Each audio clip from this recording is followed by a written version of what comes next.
또 책 모임을 위해서 우리 한국예수교연대 사무실에 모였습니다. 오늘 김동환 목사고, 장성호 목사입니다. 네, 저는 한희준입니다. 네, 그래서 한 달에 한 번 정도 이렇게 이야기를 하는데요. 오늘은 그래도 교회를 시작합니다. 그 책 중에 8장이 이제 정치 이야기 교회에서 해도 될까요? 라는 챕터가 있습니다. 이걸 가지고 좀 이야기를 해보려는데 살짝 요약을 해본다고 할까요? 아니면 이런 챕터를 쓰게 된 계기를 제가 먼저 말씀을 드리면요. 제가 이제 처음 개척할 때 2030 청년들이 많았고, 소위 지금 민주당 쪽에, 그러니까 아예 국회 관련 일을 하는 친구가 있었고, 보좌관이나 뭐 그런 식으로, 아예 국회에서 일하는 친구도 있었고, 그리고 제3의 정당에 굉장히 진지한 친구들도 있었고, 그리고 국힘당 쪽 아니면 뭐 하여튼 그쪽 라인을 굉장히 좋아하는 친구도 있었고, 그야말로 이 몇 명 안 되는 교회 멤버 안에 정치 컬러가 엄청 다양했어요. 그리고 그때는 우리가 어떤 매너가 필요할지를 먼저 이야기하지 않다 보니까 그 1년, 2년 같이 교회 생활하는 가운데 뭐 교회 신앙적인 고민이나 이런 것 때문에 싸우는 게 아니라 어떤 정치 이슈 때문에 서로 치고받고 싸워서 헤어진 게 많았어요.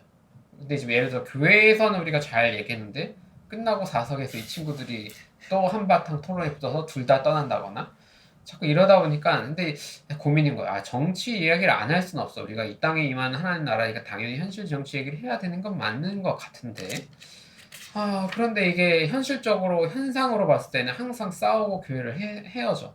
그러니까 이 작은 교회가 좀 안정화되고 늘어나는 게 되게 중요한데 이걸 어떻게 해야 되지? 라고 할 때 어쨌든 이 제가 쓴 챕터의 취지는 조금 밋밋해 보일 수는 있는데 일단 제 수준에서의 작은 교회 입장에서는 정치적 중립 공간을 만드는 게 현실적으로 우리가 선택할 수 있는 옵션이다 이런 생각이 들었어요.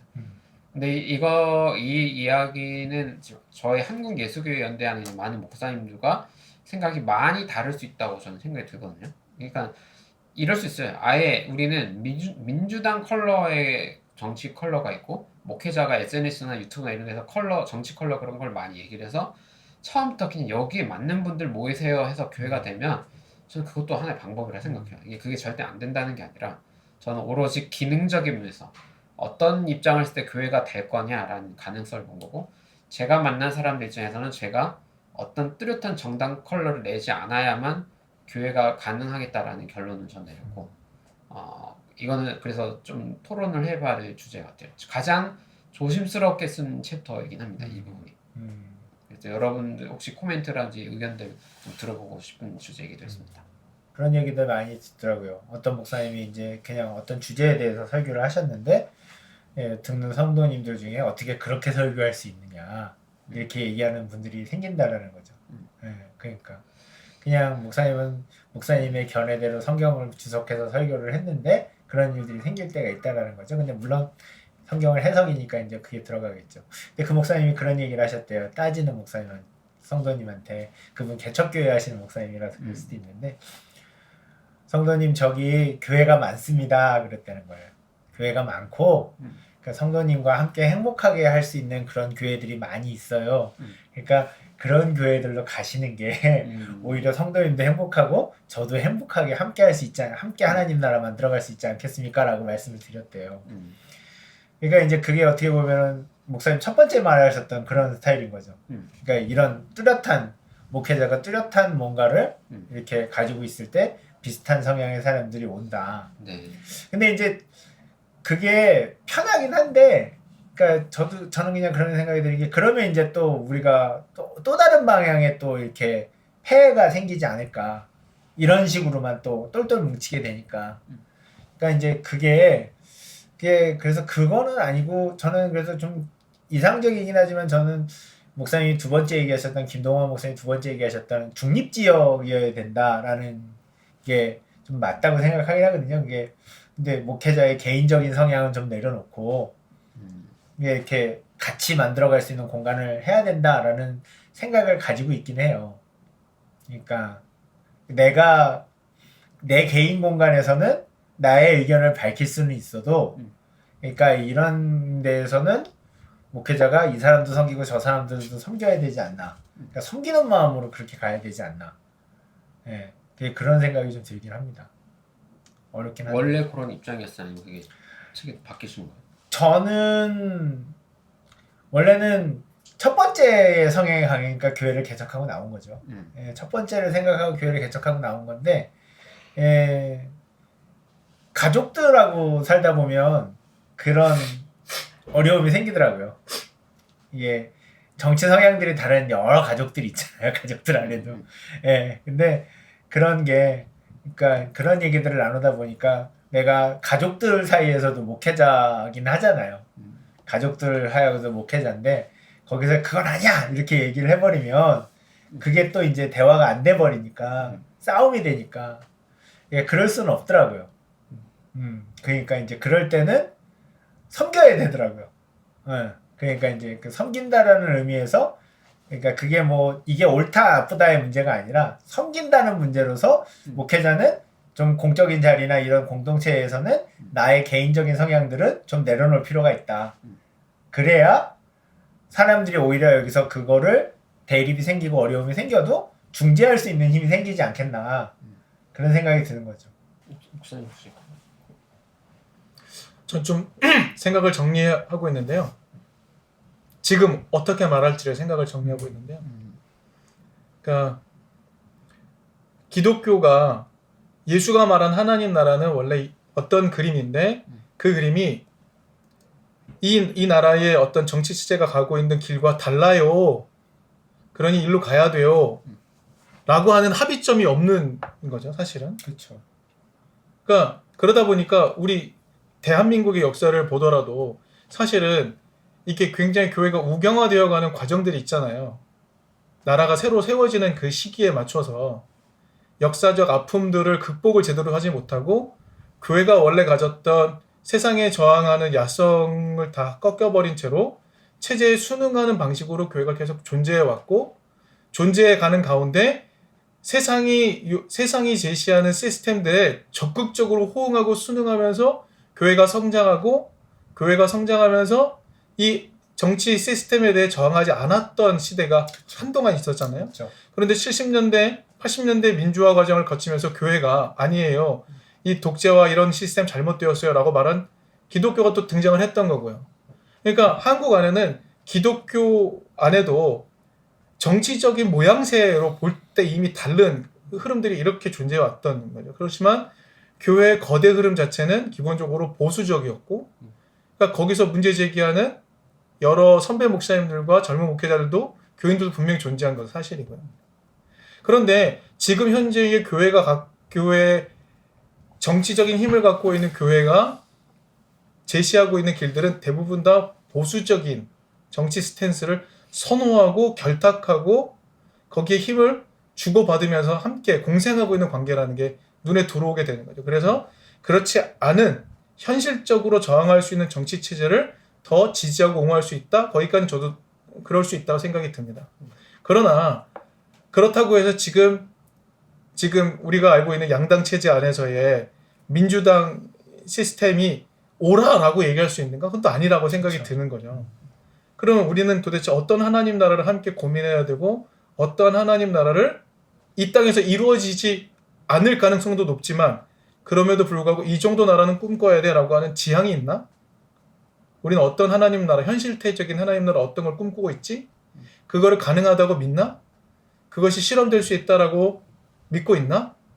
이 정도의 고민이 좀 있어야 될 것 같다는 생각은 들어요. 그러니까 우리가 어느 정치 세력을 옹호하자는 분명히 아니지만 이 땅에서 하나님 나라를 구현하기 위해 우리나라에 맞게 미국이 아닌 일본이 아닌 우리나라에 맞는 하나님 나라의 모습은 어떤 걸까라는 고민을 실제로 하고 있나? 저는 그 고민이 필요하다고 생각이 들고요. 그렇게 될 때에 뭐 정치색이 너무 달라서 한 교회에 모일 수 없는 사람이 관심은 둘 수 있겠다. 거기로 다 모여들진 않겠지만 관심을 주면서 저런 얘기를 하는 교회도 있네? 라는 그런 가능성은 봐야 되지 않을까 라는 생각을 합니다. 목사님께도 청년분 좀 많았잖아요, 교회에. 그렇죠. 목사님과 그 성도분들 혹은 성도분들 안에서 특정한 현실 정치 이슈, 뭐 정당 선호 아니면 어떤 특정 정치 이슈에 대한 판단이나 뭐 이런 거에 대한 차이로 인한 갈등 이런 거 좀 있었습니까? 크게 차이는 없고요. 세대가 조금 특정되다 보니까. 그런데 저희가 자매 결혼을 식으로 같이 맺고 있는 교회들이 있어요. 그 교회와 함께 흩어지면서 서로 연합 예배를 드리는 그런 케이스들이 있었어요. 근데 거기는 이제 40대, 50대, 60대 되시는 분들이 조금 더 많은 교회 분들이 오셨어요. 우리 교회 예배에 참여하시고 대화의 시간에 그때 당시에 좀 민감한 얘기지만 조국 사태가 딱 터졌을 때였어요. 그래서 그 자매교회에서 오신 좀 약간 연배 있는 분이 조국 사태에 대해 어떻게, 조국 현상에 대해 어떻게 생각하냐고 물으셨어요.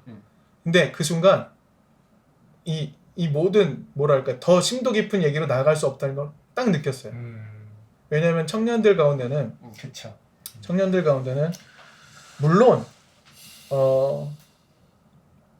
그런 그 사건을 처리해가는 과정 중에 과도한 공권력, 과도한 어떤 수사 뭐 이런 거로 피해를 봤다라고 생각할 수도 있죠. 하지만 조국이라는 그분도 사실은 청년들 마음에 들지 않는, 왜? 기본적으로 자기가 가지고 있는 권력을 사용해서 자기의 유익을 보는 일을 했으니까 거기에 대한 법적 처벌이 과하다. 이 논쟁은 뭐 차치를 하고 그런 스탠스인데 와서 대뜸 너는 어떻게 생각하냐 이렇게 생각해야 돼라는 지시형의 언어들이 이제 딱 나온 거죠. 그래서 거기서 정치에 관한 이야기는 스톱이 됐어요. 그리고 우리끼리의 관계에 대한 이야기로 넘어갔죠. 그러니까 대화가 되지 않는 부분이 있다는 거를 저도 느끼는 거죠. 그리고 다음 세대가 많이 갖고 있는 공전 담론, 이게 어디가 잘못되어 있고 어떻게 바꿔야 된다라는 가이드를 좀 제시할 필요는 있겠다 생각이 듭니다만 그건 차치하고라도 도대체 이들이 갖고 있는 아픔은 뭐고 이 아픔을 정치적으로는 어떻게 해결할 수 있는 세력은 누구고 어떻게 해결해 가야 될지에 대한 논의는 사실 거의 없다고 생각이 들거든요. 그 세대 담론을 이해해줄 정치 세력은 없는 것 같아요. 그러니 다른 얘기를 할 수밖에 없죠. 그래서 이든교회 같은 경우는 조금 뭐랄까 현재 있는 정치 시스템 어디를 뭐 호오를 가르기보다는 어디로 가야 될지 어떤 얘기를 꺼내야 될지에 대한 논의가 좀 더 많다고 보는 게 맞을 것 같아요. 저희는 좀 자유롭습니다. 얘기하는 게. 그러니까 저는 교회 안에서 우리가 제일 잘하면서 답답했던 거는 이런 얘기는 해도 되고 이런 얘기는 하면 안 돼 뭐 이런 얘기 드렸잖아요. 그러니까 제일 중요한 거는 그러니까 무슨 얘기든지 해도 괜찮고 이런 얘기 하는 사람도 같이 있고 같이 끌어안을 수 있는 분위기를 만드는 게 중요한 거잖아요.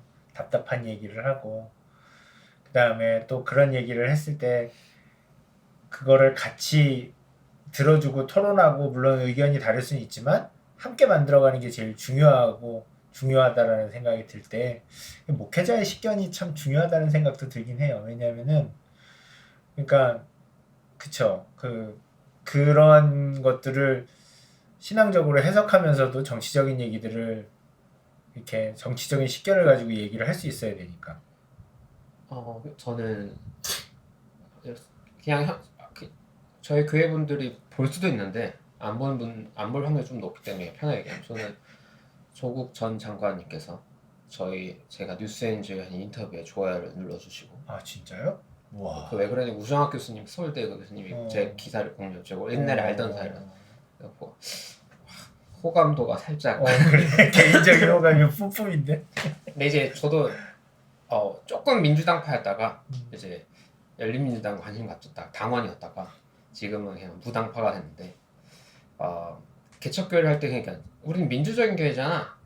그래 설교든 뭐 교회 얘기할 때 나는 현실 정치인 누구 좋아해 얘기도 되지 않겠어? 이건 나는 진짜 편하게 그렇게 만나는 관계니까. 그래서 전 조국 장관이 아니면 그 박원순 전 이제 고 박원순 시장 얘기라든지 되게 그 토론거리가 될 만한 정치인들이 많았잖아요. 그렇죠. 근데 이분에 대한 내 해석은 이래. 이분의 해석 이걸 좀 편하게 얘기를 했는데 어떤 피드백을 받았냐면 우리가 편한 관계는 맞는데 당신이 목사기 때문에 어쨌든 이 모임에서 리더십에 있어서 별 생각이 없는 사람들은 무조건 당신이 영향을 받을 수밖에 없다. 그러니까 그게 지금 생각해 보니까 좀 일리가 있는 게 물론 한 번 누구도 중립에서 제 얘기를 듣고 입장이 바뀐 사람은 없긴 했어요. 그렇죠. 근데 이게 형식적으로 볼 때 제가 권력자는 아니지만 어쨌든 약간의 뭔가 포지션을 가진 사람인 거예요. 그러니까 저는 아무리 우리가 편하게 얘기해 내 생각 반대도 좋아 하지만 나는 이 사람 좋은데 이 정치인의 이 판단이 맞는 것 같아. 지금 이 당이 맞는 것 같은데 근데 난 여기 정당 당원이야. 이게 얘기를 하는 이유는 너네도 제발 정치에 관심 가져. 나랑 똑같은 생각할 필요는 없는데 하지만 정치에 그리고 여러분 관심을 정당도 가져요. 하나도 가입해야 돼. 당회도 당비도 내봐 라는 걸 설득하려다 보니까 제 얘기를 좀 구체적으로 얘기를 한 거고 얘네들이 이게 권력 작동이 될 수 있다라는 지적을 한 거예요. 이게 지금 몇 년 지나서 봤을 때는 그리고 싸우는 애들 다 떠나고 보니까 그 지적이 맞긴 했다 약간. 근데 그걸 어떻게 균형을 잡을 수 있을까? 그래 그때는 제가 또 팔로우해서 좋아했던 지금도 당연히 좋아하지만 김근주 교수님도 좋아했는데 이제 박 전 대통령 그냥 설교든 뭐든 할 때 그냥 XX 그러니까, 빠바박 나오잖아요.